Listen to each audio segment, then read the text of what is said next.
Hello everybody, my name is Anna, and in this video, as you saw by the title, we're going to compare romantic movies that were based on books with the ones that were not.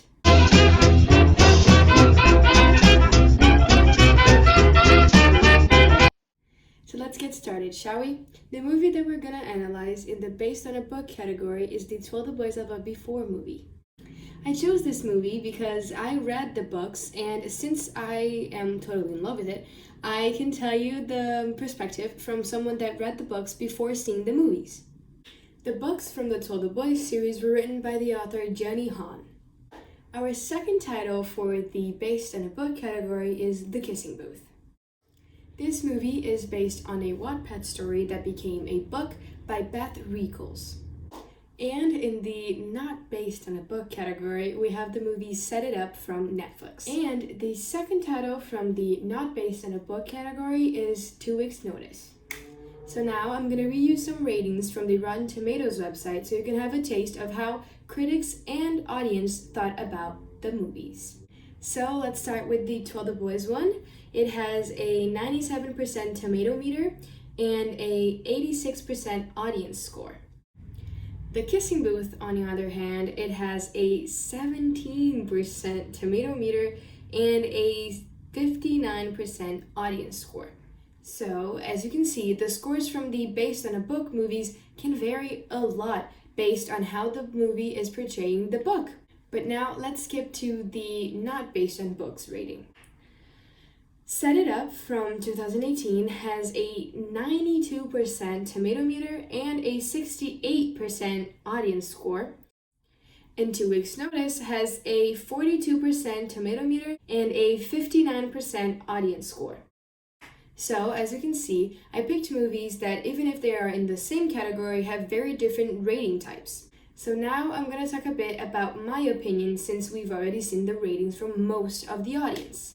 I've seen all of these movies, but in the based on a book category, I've only read the books from one of the movies. I've read all the trilogy books from the To All the Boys series, but I've never read the book for the Kissing Booth movie.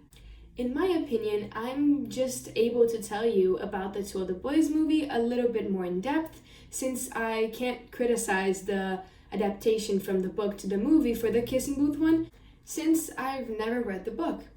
So the more in-depth criticism is going to be about the To All the Boys one. Okay, so I did forget to mention that The Kissing Booth 2, the second movie, has already a release date. It's on July 24th, 2020, and it's based on the second book from the 4 books that exist from this series, which is The Beach House. It's from the same author, Beth Reekles. So in this part of the video, I'm going to talk a bit about the adaptation from the books to the movie to the To All the Boys one.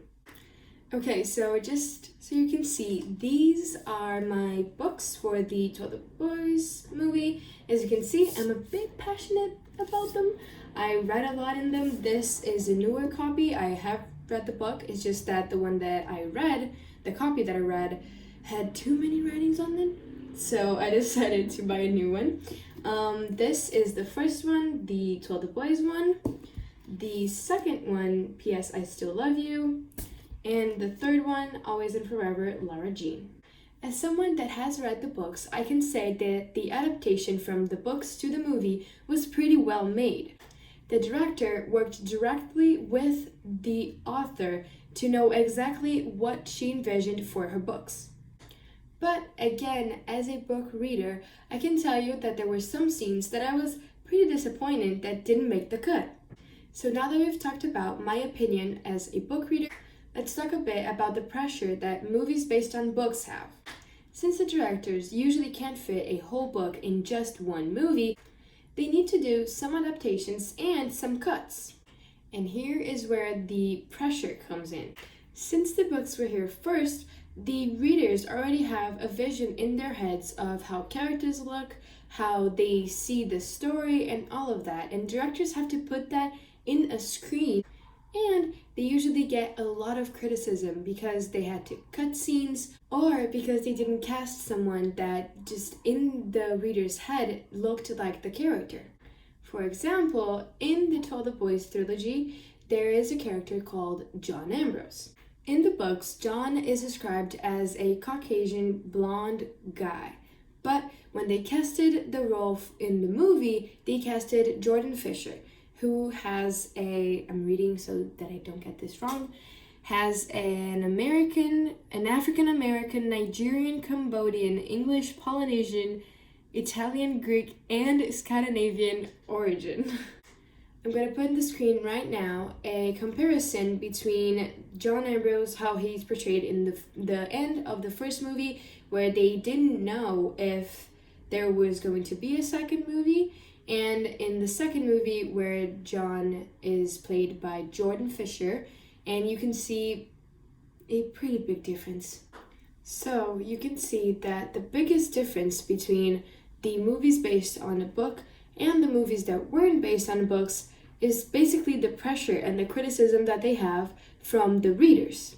Since the stories from the not based on books movies are new, the audience doesn't have an expectation for what the story is going to be about and what scenes they put on the movie. So, as you can see by the things that I showed you in this video, movies based on books, especially romantic ones, have a lot more pressure put in them because of the way that they portray scenes and characters in movies, comparing them to the books. The audience is a lot more critical since they already have a vision about the story in their heads. The directors from the movies that weren't based on a book have a lot more freedom for lighting, camera work, and basically cast because they don't have a base. They can create a story of their own. Another thing that we can point out about movies that were based on books is that they have a fame of being bad. Movies that were based on books usually have this fame that they are not going to portray the book as the readers think that they will. But one thing is for certain, movies that are based on books are usually surprising, sometimes in a good way and sometimes in a bad way. And usually the movies that are based on books that do well make a lot of propaganda for the books. For example, the first movie for the Two Other Boys one, I hadn't read the books, but I liked the story so much that I went and bought the books. But I'll stay here for now. Thanks for watching. Make sure to leave a like and subscribe. Leave a comment down below if you prefer movies based on books or the ones that were just made to be movies. Thanks for watching. I hope you enjoy. Bye!